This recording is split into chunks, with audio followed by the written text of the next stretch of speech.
அன்பான தனுசு ராசி நேயர்களே, இந்த இனிய தமிழ் புத்தாண்டானது ஆரம்ப காலத்திலே பாருங்கள் உங்களுக்கு நல்ல விஷயங்கள் நடக்க இருக்குது. அது என்ன அப்படின்னு பார்த்தீங்கன்னா, திருமணம் தடையானவங்க திருமணம் எப்படியாவது கட்டி முடிச்சிடணும்ப்பா, நம்மளால் கடன் தாங்கவே முடியல அப்படின்னு நினச்சிக்கிட்டு நீங்கள் குழம்பிக்கிட்டே இருப்பீங்க. அதெல்லாம் ஒரு சின்னதாக தீர்வு வரக்கூடிய காலமாக இருக்குது. ராசி அதிபதியே போய் 8ல் உட்காந்துருக்கறனால உங்களுடைய தந்தையோட ஆரோக்கியத்தில் கவனம் வேணும். தந்தையால் அதிகமான லாபமும் நீங்கள் தான் அடைய போகிறீங்க. இப்போ தந்தை வழியில் சொத்துக்கள், இப்போ வெளிநாடு வாய்ப்பு நன்றாக இருந்தாலும் அசையும் சொத்துக்கள் அசையா சொத்துக்கள் அதிகமாக சேர்க்கை அதிகமாக இருக்குது. இந்த வட்டத்தில் உங்களால் முடிஞ்ச அளவுக்கு இந்த இருக்கிற இடத்த விட்டு குடும்பத்தை விட்டு தனியாக நீங்கள் இருந்தீங்க அப்படின்னா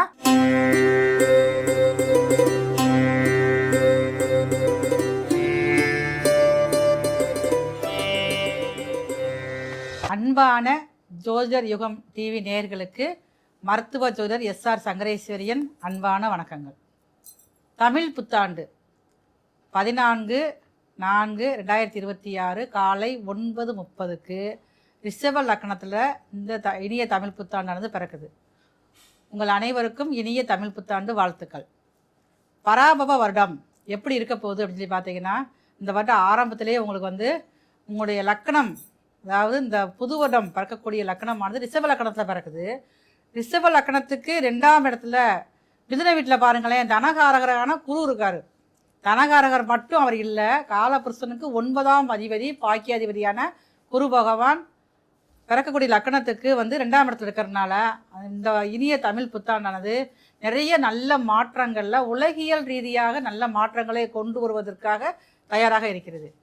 இந்த இனிய தமிழ் புத்தாண்டில் பொதுவாக நம்ம பார்க்குறப்ப பாருங்கள், உலக நாட்டுகளில் பாருங்கள் அதிகமான சண்டை சச்சரவுகள், அது போர் பற்றிய பயம் எல்லாத்துக்குமே இருக்குது. இப்போ பாருங்கள், ஆரம்பமே நமக்கு ஒரு பதற்றத்தை கொடுக்குற மாதிரி இருந்தாலும் இந்த லக்னம் பிறக்கக்கூடிய நாட்களில் தமிழ் புத்தாண்டு பிறக்கக்கூடிய நேரத்தில் பாருங்கள் உங்களுக்கு நிறைய அந்த நம்ம நாட்டுக்குள்ளே எதிர்ப்புகள் ரொம்ப குறையும். இப்போ தங்கத்தை பொறுத்தளவுக்கும் பாருங்களேன், அதோடைய விலைகள் இன்னும் கொஞ்சம் அதிகரிக்கத்தான் செய்யும். இப்போ கொஞ்சம் குறையிற மாதிரி இருந்தாலும் அடுத்து இன்னும் கொஞ்சம் அதிகப்படுத்தக்கூடியதாக தான் இருக்குது. விவசாயிகளுக்கு நல்ல ஒரு நேரமாக இருக்கிறது.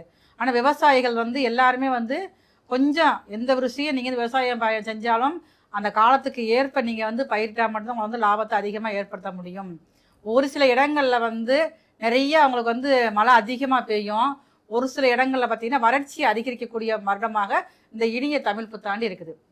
சரி, இப்போ நம்ம இந்த தமிழ் புத்தாண்டு நம்ம என்ன செய்யலாம் அப்படின்னு பார்த்தீங்கன்னா, நம்மளுடைய தமிழர்களுடைய வழக்கம் என்ன அப்படின்னு பார்த்தீங்கன்னா, தமிழ் வருஷம் புத்தாண்டு பிறக்கிறப்பே முக்கணி, மா பலா வாழைன்னு சொல்லக்கூடிய முக்கணிகள், அடுத்து பாருங்கள் கண்ணாடி, அதாவது வாசனையான மலர்கள், எல்லா வகையான மலர்கள், அது மட்டுமே இல்லாமல் பணம் எல்லாம் வச்சு ஒரு தாம்பாளத்தில் வச்சு நம்ம காலையில் கண் விழிக்கிறப்பையே நம்ம அதை நம்ம பார்த்துட்டு விழிச்சோம் அப்படின்னம்னா நமக்கு இந்த ஒரு வருடமானது இனியதாக மாறக்கூடிய வாய்ப்புகள் அதிகமாக இருக்குது. அன்றைக்கு நம்ம என்ன சமையல் பண்ணலாம் அப்படின்னு சொல்லி பார்த்தீங்கன்னா, அதாவது பச்சடி, இந்த மாங்காய் பச்சடியில் அறுசுவையான உணர்வுகள் இருக்குது. அப்போ நமக்கு என்னதான் இந்த தமிழ் புத்தாண்டு ஆரம்பத்திலேருந்து நம்முடைய ஜாதக ரீதியாக நிறைய ஒரு துயரங்கள் கஷ்டப்படக்கூடிய அனுபவங்கள் இருந்தாலுமே பாருங்களேன், அந்த புத்தாண்டு பிறக்கக்கூடிய நாளில் நம்ம இந்த மாதிரியான நிகழ்வுகள் நம்ம செஞ்சிட்டோம்னா நமக்கு அதுவே பார்த்துக்கங்க லாபமானதாக அதிர்ஷ்டமானதாக மாறுவதற்கு வாய்ப்புகள் அதிகமாக இருக்குது. இப்போ ஒவ்வொருத்தருக்கும் ஒவ்வொரு ராசிக்கும் மேச முதல் மீன வரை ஒவ்வொரு ராசிக்கும் தமிழ் புத்தாண்டு என்ன நல்ல விஷயங்கள் கொடுக்க போகுது, இதில் நீங்கள் கவனமாக இருக்கணும். வீடு கட்டலாமா, இல்லை வீடு வாங்கலாமா, இடம் வாங்கலாமா, இருக்கிற இடத்த விற்கலாமா, வேலை மாற்றம் வருமா அப்படிங்கிற சந்தேகங்களை தீர்க்கிறதுக்காக ஒவ்வொரு ராசிக்கான பலன்கள் வர இருக்கிறது. அன்பான தனுசு ராசி நேயர்களே, இந்த இனிய தமிழ் புத்தாண்டானது ஆரம்ப காலத்திலே பாருங்கள் உங்களுக்கு நல்ல விஷயங்கள் நடக்க இருக்குது. அது என்ன அப்படின்னு பார்த்தீங்கன்னா, திருமணம் தடையானவங்க திருமணம் முடிக்கக்கூடிய வாய்ப்புகள் அதிகமாக இருக்குது. உங்கள் ராசி அதிபதியே ராசி 4 கூடையவரே பாருங்கள் 7ஆம் இடத்துல குரு. அப்போ ராசிநாதன் 7ஆம் இடத்துல உங்கள் ராசியவே பார்க்குறாரு. அப்போ இதுவரைக்கும் முடங்கி கிடந்த தனுசு ராசி நேயர்கள் நீங்கள் புதியதாக ஒரு உற்சாகம் புதிய வழிகாடுதலோடு உங்களுக்கு டிராவல் தொடங்க போகிறீங்க. நீங்கள் அப்போ உங்களுடைய வாழ்க்கை பயணத்தில் முக்கியமான ஒரு திருப்பு முனை இந்த ஆண்டில் இருக்குது. அதற்கு காரணம் பார்த்தீங்கன்னா, ஒரு பெண் தான் அவங்களை இயக்க போகிறாங்க. அப்போ அவங்க மூலமாக நல்ல ஒரு லாபங்கள் வர இருக்கிறது. அப்போ இது வரைக்கும் மன மகிழ்ச்சி இல்லாமல் ஏனோ தொடர்ந்து இருந்துருக்க முறை உங்களுடைய ட்ரெஸ்ஸிங்கில் எல்லாத்தையும் நீங்கள் மாற்ற போகிறீங்க. ஏன்னா குரு பகவானுடைய பார்வையானது வைகாசி மாதத்துக்கு அப்புறம் உங்கள் ராசிக்கு 4ஆம் இடத்துல இருக்குது. அப்போ குரு பகவானுடைய பார்வை பட்டவனே பாருங்கள், நீங்கள் ஆட்டோமேட்டிக்காக இருந்துச்சு எல்லாத்தையும் தூக்கி தூர போட்டுட்டு உங்களுக்கு கவலையெல்லாம் மறந்துட்டு நீங்கள் ட்ராவல் பண்ண ஆரம்பிச்சிருவீங்க. முக்கியமாக உங்களுடைய எண்ணங்கள் வந்து எல்லாமே வந்து வெளியூர் நோக்கி தான் இருக்குது. வெளியூர் பயணங்கள், வெளிநாடு உத்தியோகங்கள், வெளிநாட்டை போய் படிக்கணும், அந்த இருக்கிற இடத்த விட்டு இடம் மாறணும் அப்படிங்கிற எண்ணங்கள் அதிகரிச்சுக்கிட்டே இருக்கும். இல்லை இந்த வீடை விட்டு மாறணும், இல்லை வீடை வந்து விற்றுட்டு வேறு வீடு புதுசாக வீடு கட்டணும், அசையா சொத்துக்களுடைய சேர்க்கை வந்து உங்களுக்கு கொஞ்சம் அதிகமாக இருக்கும். நீங்கள் என்ன சொத்துக்கள் வச்சுருந்தாலுமே வந்து இன்னொரு சொத்து நம்ம வாங்கணும் அப்படின்னு ஒரு எண்ணங்களும் அதிகரிச்சுட்டே உங்களுக்கு போகும். அதுக்கேற்ற மாதிரி லாபமான ஆண்டாகவும் இந்த ஆண்டு எல்லாமே இருக்குது. பணம் வர வந்து இந்த வருஷத்தில் வந்து உங்களுக்கு புதுசாக வந்து வரக்கூடிய வாய்ப்பு அதிகமாக இருக்குது. அப்போ இது வரைக்கும் நான் வந்து ஒரு வருமானம் தான் பார்த்துக்கிட்டு இருக்கேன், இன்னொரு வருமானம் ஒரு உபரியாக ஒரு வருமானம் வரக்கூடிய வாய்ப்பு அதிகமாக இருக்குது. நீங்கள் வந்து ஏதாவது ஒன்று வேலை மட்டும் பார்த்துக்கிட்டு இருக்கீங்க அப்படின்னா நீங்கள் ஏதாவது தொழிலும் சேர்த்து பார்க்க ஆரம்பிச்சிருவீங்க உங்களுடைய ஃப்ரீ டயத்தில் வந்து. அப்போ அதுவும் நல்ல லாபத்தை கொடுக்கும். இல்லை நான் தொழில் பண்ணிக்கிட்டு இருக்கேன் அப்படின்னா எக்ஸ்ட்ரா ஒரு தொழில் பார்க்கக்கூடிய வாய்ப்புகள் வந்து அதிகமாக இருக்குது. அப்போ குடும்பத்துலேயும் பாருங்களேன், நிறைய உங்களுக்கு வந்து ஒத்துழைப்பு அதிகரிக்கும். ராசிநாதனே 7ஆம் வீட்டில் இருக்கார். இப்போ வைகாசி மாதத்துக்கு அப்புறம் ராசிநாதன் 8ஆம் வீட்டுக்கு போனாலும் குடும்பஸ்தானத்தை பார்க்குறாரு. இப்போ குடும்பத்தில் பாருங்கள் புதிய உறுப்பினர் சேர்க்கை இருக்கும். சேர்க்கை எப்படி வரும் அப்படின்னா, இல்லை திருமணம் முடிக்கலை அப்படின்னா திருமணம் முடிக்கக்கூடிய வாய்ப்பு இருக்குது. இல்லை சரி உங்களுக்கு திருமணம் முடிஞ்சிருச்சு அப்படின்னா உங்களுடைய குழந்தைகளுக்கு, உங்களுடைய மகனுக்கோ மகளுக்கோ திருமணம் முடிச்சு அதனால் புதிய உறவுகள் வரக்கூடிய வாய்ப்புகள் அதிகமாக இருக்குது. அப்போ அதுவும் பாருங்கள் உங்கள் வீட்டில் அடிக்கடி பாருங்கள் சுபகாரியங்கள் அதிகமாக நடக்க ஆரம்பிக்கும். இதனாலே நீங்கள் எப்போ பார்த்தாலும் பார்த்தீங்கன்னா முகத்தில் பாருங்கள் மகிழ்ச்சிகரமாக சந்தோஷமாக நிலவக்கூடிய வாய்ப்புகள் அதிகமாக இருக்குது. என்னதான் சந்தோஷங்கள் அதிகமாக இருந்தாலும் சிறிதளவு உங்களுக்கு வந்து கடன் பிரச்சனைகள் இருந்துக்கிட்டே இருக்கும். நாளில் சனி வேற உட்காந்துட்டாரு. அப்போ வந்து கடன் கொஞ்சம் கொஞ்சமாக உங்களுக்கு வந்து குறையக்கூடிய வாய்ப்புகள் அதிகமாக இருக்குது. கடனை எப்படியாவது கட்டி முடிச்சிடணும்ப்பா, நம்மளால் கடன் தாங்கவே முடியல அப்படின்னு நினச்சிக்கிட்டே நீங்கள் குழம்பிக்கிட்டே இருப்பீங்க. அதெல்லாம் ஒரு சின்னதாக தீர்வு வரக்கூடிய காலமாக இருக்குது. ராசி அதிபதியே போய் 8ல் உட்காந்துருக்கறனால இடம் விட்டு குடும்பத்தை விட்டு பிரிந்திருந்து வேலை பார்க்கக்கூடிய அமைப்புகள் அதிகமாக இருக்குது. அப்போ நீங்கள் வந்து பயன்படுத்திக்கங்க. அப்போ கடல் கடந்து போகக்கூடிய வாய்ப்பு இந்த ஆண்டில் வந்து அதிகமாக இருக்குது. விவசாயம் பார்க்குறது நல்ல ஒரு காலமாக இருக்குது.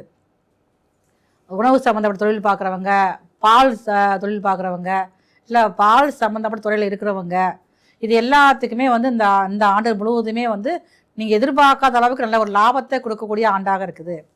நான் கால்நடை வளர்ப்பு பண்ணிக்கிட்டு இருக்கேன். நான் ஒரு ஆடு ஒரு 50 ஆடு வச்சுருக்கேன், ஒரு மாடு ஒரு 10 மாடு வச்சுருக்கேன் அப்படின்னா அதில் நீங்கள் வந்து கவனமாக இருக்கணும். ஏன்னா காலபுருஷனுக்கு 4ஆம் இடத்துல தனிச்ச குருவாக இருக்காரு. அப்போ அதனால் அவங்களுக்கு லாபங்கள் வருவதை விட நட்டங்கள் அதிகரிக்கக்கூடிய ஆண்டாக இந்த ஆண்டு இருக்கிறனால கொஞ்சம் நீங்கள் கவனமாக இருந்துக்கங்க. இடம் பூமி வாங்கி விற்கிறீங்க, ரியல் எஸ்டேட் பார்க்குறீங்கன்னா நல்லாயிருக்கு, அதனால் உங்களுக்கு எந்த பிரச்சனையும் இல்லை. இதுக்கு முன்னாடி நீங்கள் பார்த்ததை விட இப்போ கொஞ்சம் தெளிவாக நீங்கள் வந்து பார்க்க ஆரம்பிச்சிருவீங்க. ஆனால் உங்கள் ராசிக்கு 9ஆம் இடத்துல கேது இருக்கார், 3ஆம் இடத்துல ராகு இருக்கார். இப்போ அதிகமாக நீங்கள் வந்து முயற்சிகள் எடுப்பீங்க. அதுலேயும் பாருங்கள் ஒரு சில முயற்சிகள் மட்டும் உங்களுக்கு வந்து கை கொடுக்கும். அந்த அளவுக்கு நீங்கள் தீவிரமாக ஆலோசனை பண்ணி நீங்கள் வந்து செய்வீங்க. உங்களுடைய தந்தையோட ஆரோக்கியத்தில் கவனம் வேணும். தந்தையால் அதிகமான லாபமும் நீங்கள் தான் அடைய போகிறீங்க. இப்போ தந்தை வழியில் சொத்துக்கள் சேர்க்கை ஏதாவது இருக்குல்ல, பணம் எங்கேயாவது பிக்சட் போட்டு வச்சுருப்பாங்க, நீங்கள் கொஞ்சம் கடன் அடைச்சக்கப்புறம் எடுத்து கொடுக்கக்கூடிய வாய்ப்புகள் இந்த வருடம் முழுவதுமே அதிகமாக இருக்குது உங்களுக்கு வந்து. அப்போ உங்களால் முடிந்த அளவுக்கு உங்கள் அப்பா மேலே நீங்கள் வந்து அதிகமான அன்பும் அக்கறையும் செலுத்தினால் மட்டும்தான் இந்த வருடத்தில் நீங்கள் வந்து நிம்மதியாகவும் சந்தோஷமாகவும் இருக்க முடியும். உங்களுடைய வீட்டில் இருக்கக்கூடிய மூத்த உறுப்பினர் இருப்பாங்கள்ல, உங்களுடைய அம்மாவோ இல்லை உங்கள் தந்தையோ இல்லை உங்களுடைய தாத்தா பாட்டி யார் இருந்தாலும் அவங்களுடைய இதில் நீங்கள் வந்து கவனமாக இருக்கணும். சின்னதாக திடீர்னு பாருங்கள் எதிர்பார்க்காத அளவுக்கு ஒரு மருத்துவ செலவுகள் ஏற்பட போகுது. ஏன்னா 9ஆம் இடத்துல கேது. இப்போ சின்ன விஷயங்களை நீங்கள் வந்து அக்கறை நீங்கள் செலுத்தினா மட்டும்தான் பெரிய அளவில் பாதிப்பில் இது வராத மாதமாக ஆண்டாக இந்த வருடம் முழுவதுமே இருக்கும் உங்களுக்கு வந்து. இப்போ வெளிநாடு வாய்ப்பு நன்றாக இருந்தாலும் அசையும் சொத்துக்கள் அசையா சொத்துக்கள் அதிகமாக சேர்க்கை அதிகமாக இருக்குது. இந்த வருடத்தில் உங்களால் முடிஞ்ச அளவுக்கு இந்த இருக்கிற இடத்த விட்டு குடும்பத்தை விட்டு தனியாக நீங்கள் இருந்தீங்க அப்படின்னா இந்த வருட பிற்பகுதியில் அதிகமான லாபத்தை சந்திக்கக்கூடிய வாய்ப்பு அதிகமாக இருக்கிறனால அதை கொஞ்சம் நீங்கள் பயன்படுத்திக்கங்க.